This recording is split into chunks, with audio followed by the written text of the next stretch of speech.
Well, hello, everybody. I don't know if you can tell just based off of this little bit, but I got a new camera. And my new camera is my new phone, which is, I think it's what, that 23, whatever, the 23 Ultra Samsung. Camera's crazy on this. I got a story here, and it's from MSN. And yeah, I saw this picture and I decided to look into it. New York authorities find 14-foot reticulated python dead on the side of a Long Island road. So that's pretty crazy. This happened last month. Environmental conservation police officers were called to a town of Medford after they received a report of a large snake seen in the area, according to a news release shared on Wednesday from the state's Department of Environmental Conservation. The officers found the non-venomous reptile curled up in a ball and discovered it was dead upon closer inspection. A photograph was taken by the organization and shows the reticulated python measured nearly the length of the pickup truck after its body was unraveled. The carcass, the Department of Environmental Conservation said, was disposed of by authorities. An investigation is underway to determine who the owner of the reptile was. Because in New York, it is illegal to own them unless you are a holder of a dangerous animal license. And I mean, I can kind of see how people would consider them to be dangerous. I mean, it has nothing to do with whether they can survive, because honestly, it probably escaped and died in the cold. That's probably what happened. Because the picture, that animal doesn't look like it's in bad shape, to be quite honest. Can I zoom in on this? No. But yeah, let's see. The reticulated python, which originated in Southeast Asia, is one of the largest snake species in the world. It can grow nearly 30 feet in length, and weigh as much as 380 pounds. Okay, now this part is what I found funny. While it is rare to find reticulated pythons in the New York area outside of a zoo, the introduced species is a major problem in South Florida. The reptiles have been an invasive apex predator in the Everglades, and the government has a dedicated program to remove the species. Since 2017, nearly 7,000 pythons have been disposed of by the program, which pays python removal agents upwards of $150 for each snake larger than 8 feet long.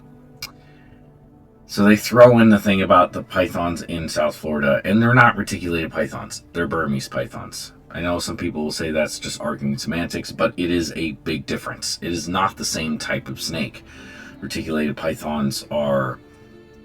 It's just not the same thing. And not only that, but I love hearing this from people. They're like, well, you guys can get paid to go down to South Florida and move snakes. I want to do that. Not any Joe Schmo can sign up to be one of these guys and be a python remover. It's a very, there's a limited amount of people who do it, and not only that, but they save it up for the python roundup. They have it once a year, and it's a big show to be like, look it, we're doing something to help. And then now they have, you can hunt them in certain areas all year long. So it's not, I don't know, that's somebody's pet. That's a beautiful retic. That was somebody's pet. It either got too big and they couldn't take care of it anymore, so they let it go and were like, good luck, and then ended up getting too cold there and dying. It's why the whole snakes in a sewer thing, Monster Quest did I tried to do a video on it, but Monster Quest, or whatever it was, a History Channel, immediately copyright struck it. But basically, they were talking about the only place they were in Central Park looking under logs and stuff, and were like, there's something could hide in here, and they went into the sewer and yep, it's 78 degrees down here. A snake could survive in here, and it's just and then they in the same breath they're talking about how they'll die in 50-degree weather, and they're like, yeah, it's 40 something right now. Yeah, this is what happens to a large python when it's left in cold weather. It curls up in a ball and dies because that's what they can handle in the wild. So yeah, that find it interesting. It seems like fear mongering more than anything. Oh my god, look at this 14. I understand it's a story. this kind of stuff happens in New York, though, a lot more than you might think. And then they go and propagate well, these guys are down in South Florida. There might be a few of them out there. The Burmese python is what the problem is, not the reticulated python. But anyway, again, just arguing semantics at this point.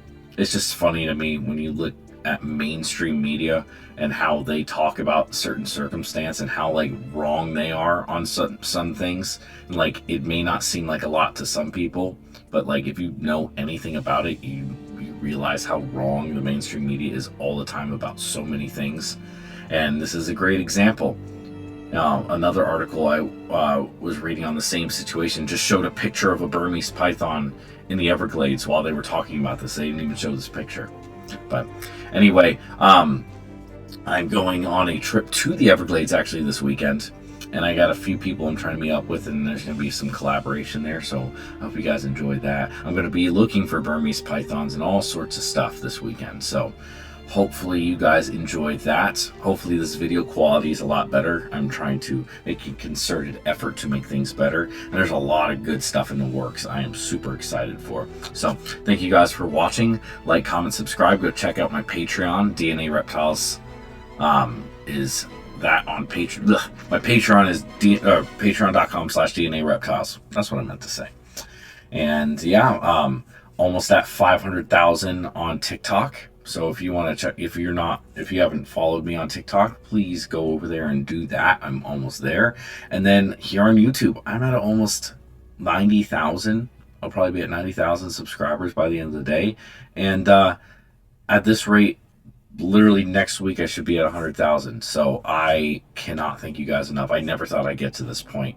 So I'm getting super pumped up for that. And I'm working on a video this week I think you guys will love.